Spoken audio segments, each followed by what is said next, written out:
What is up, Dino Brethren? It is your boy Kid Rex back with another reaction video, and today I'll be reacting to another Casual Geographic video.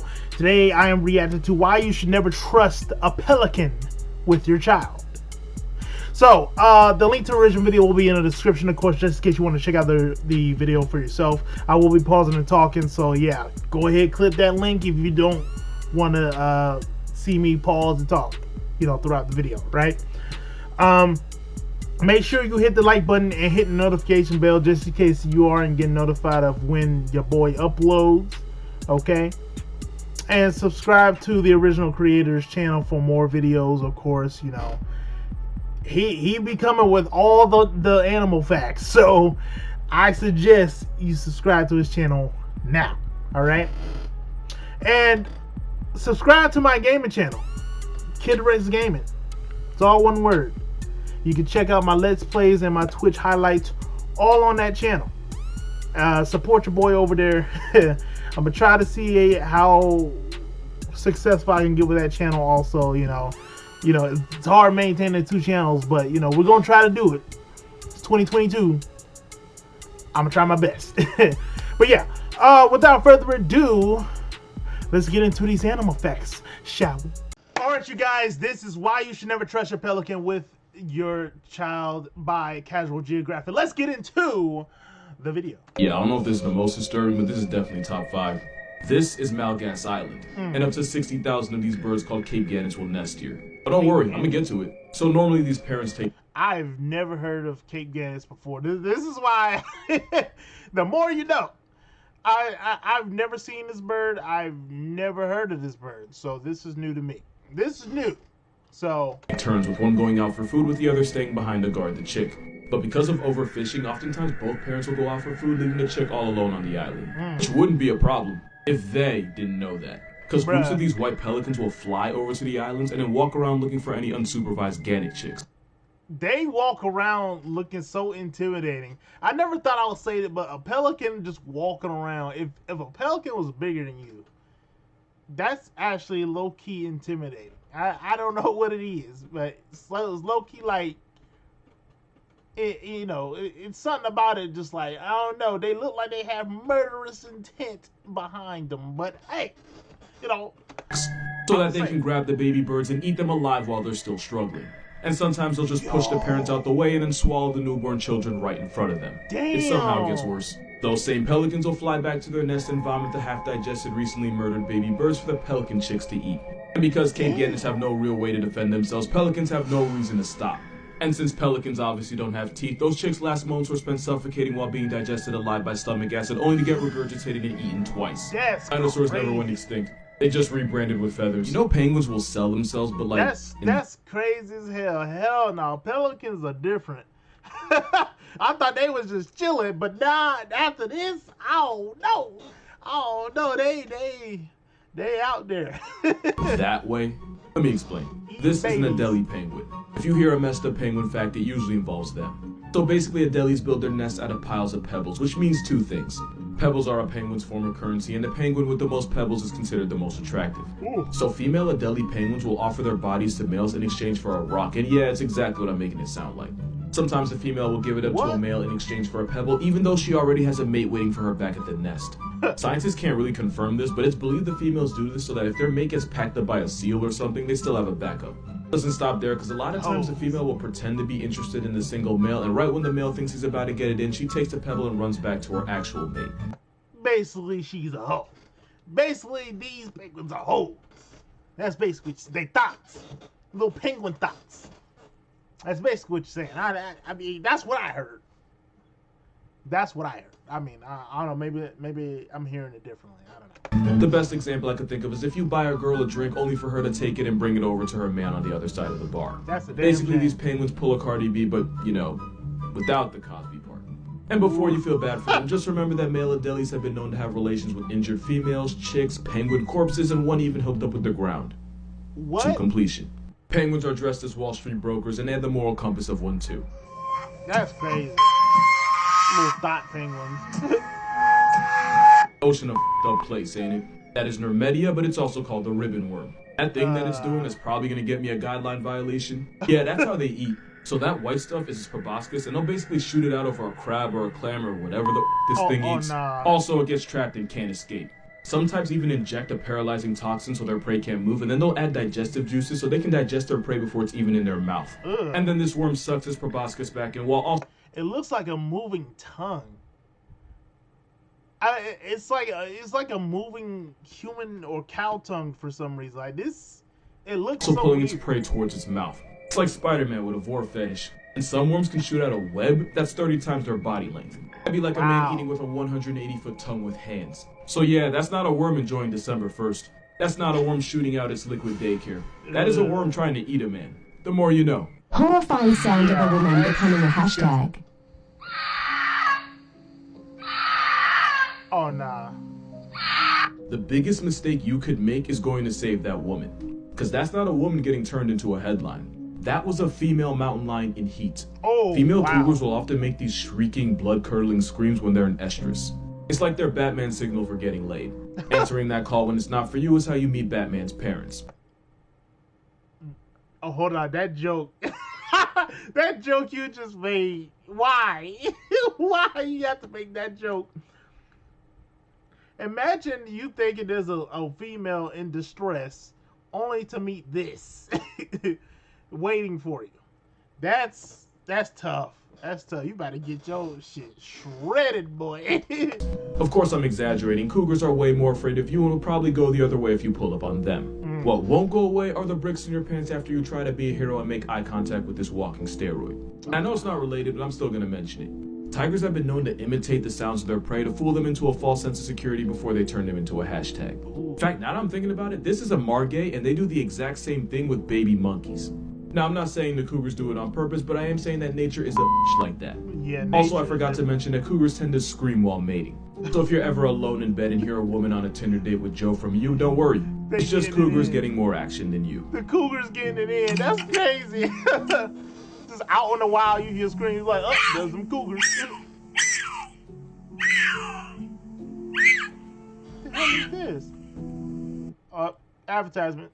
That's crazy. Just think you just going out in nature one day and then you just hear screaming. You like, somebody needs help. No, it's just cougars. They getting it in. Just ignore it. Just ignore all of it. Here's why you and your dog should never go swimming with a kangaroo. One of the kangaroo's biggest ops are dingoes, and dingoes often hunt by chasing their prey into ditches or towards other members of the pack. It's like their version of catching you in an alley. Some dingoes in Central Australia will even chase kangaroos into fences where the dingoes know they can't escape.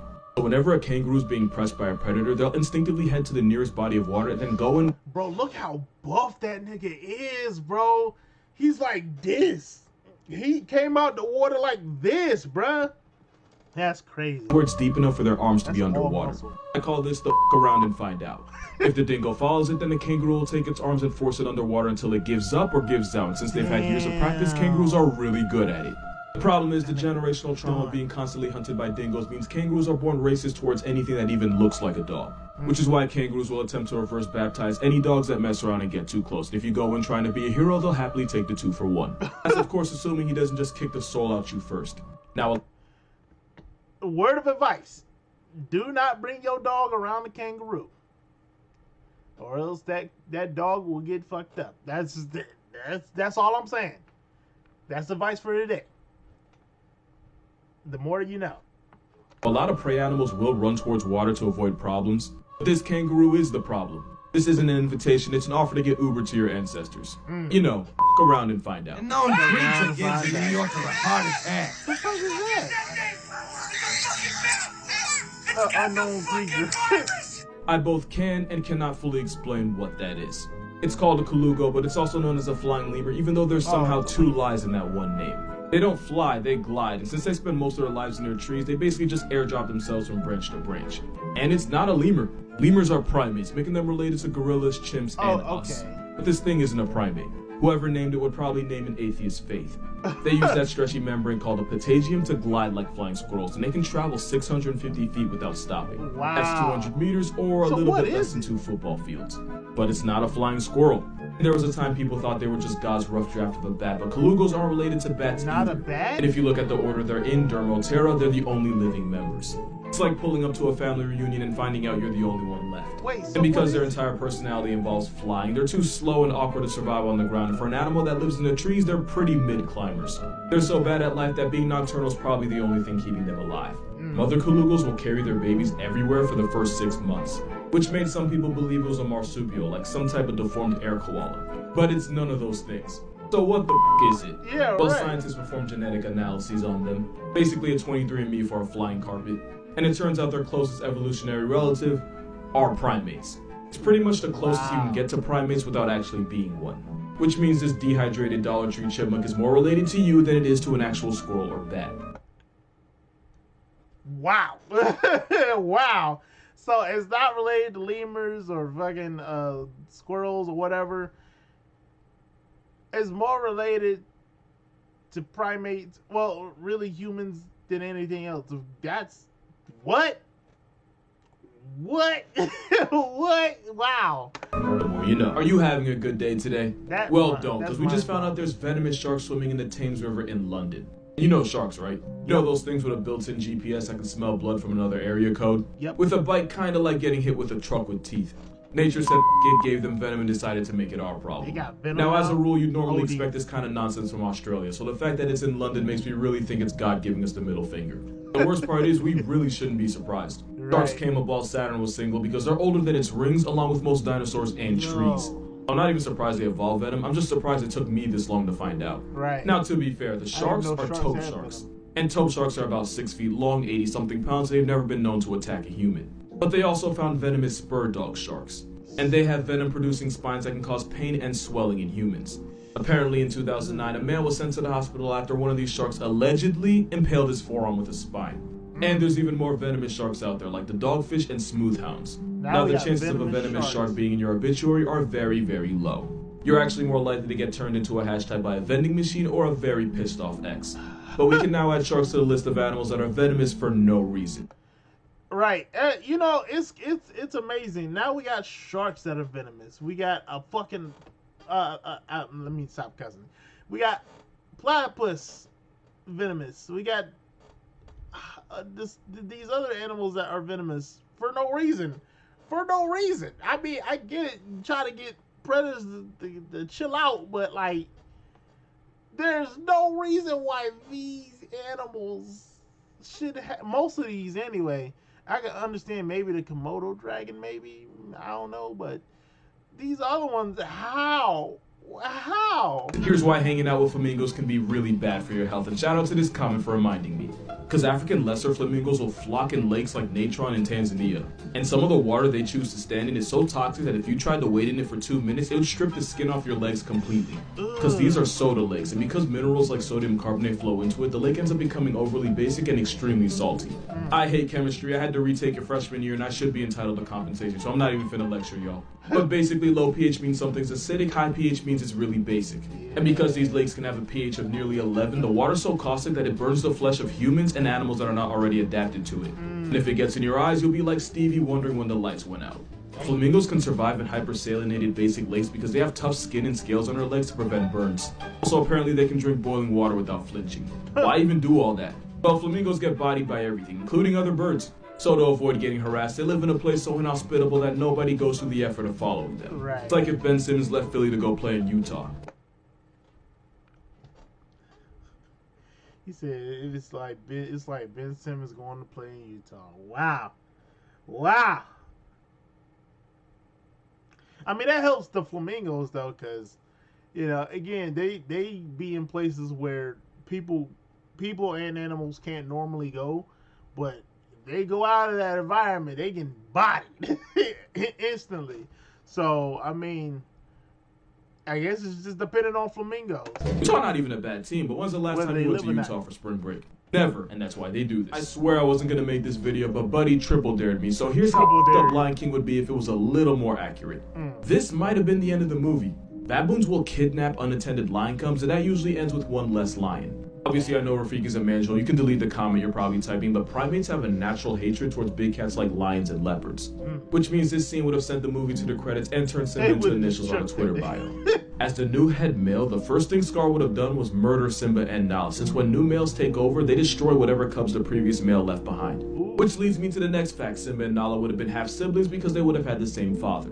Most lion prides only have one male that's allowed to mate. Sometimes the lionesses get something on the side, but typically their options are restricted to one. Which means this scene would have required a lot of therapy. Oh, man. Family therapy. Meerkats are one of the most murderous animals in the world, and that's not even a joke. There was a study done to see what mammal commits the most murders, and the animal at the top... Meerkats? Yeah.